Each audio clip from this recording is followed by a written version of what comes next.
ഏതായാലും ഞാൻ കാരണം റസ്നയുടെ കല്യാണം മുടങ്ങണ്ട. സ്വർണത്തെക്കാളും പണത്തെക്കാളും ഒക്കെ വലുതാണല്ലോ ഒരു പെൺകുട്ടിയുടെ ജീവിതം.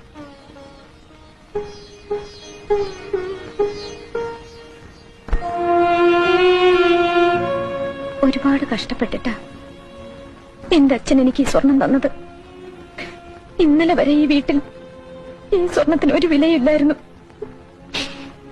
എന്റെ അച്ഛന്റെ പ്രയത്നം സ്വന്തം മക്കൾക്ക് ഉപകരിച്ചില്ലെങ്കിലും ഈ വീട്ടിലെ ഒരു കുട്ടിക്ക് മംഗല്യ ഭാഗ്യം ഉണ്ടായല്ലോ.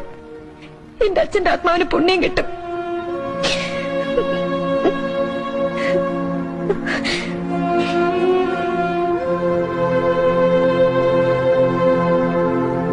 അമ്മയ്ക്കിപ്പോ മനസ്സിലായല്ലോ, മക്കള് 2 ലക്ഷമോ 4 ലക്ഷമോ സ്ത്രീധനം വാങ്ങിച്ച് കല്യാണം കഴിക്കുന്നോണ്ട് കാര്യമൊന്നുമില്ലെന്ന്. പെട്ടിയിലിരിക്കുന്ന അട്ടിക്കണക്കിന് നോട്ടുകളേക്കാൾ ആവശ്യത്തിന് ഉപകരിക്കുന്ന നാണയങ്ങൾക്കാണ് അമ്മേ വില.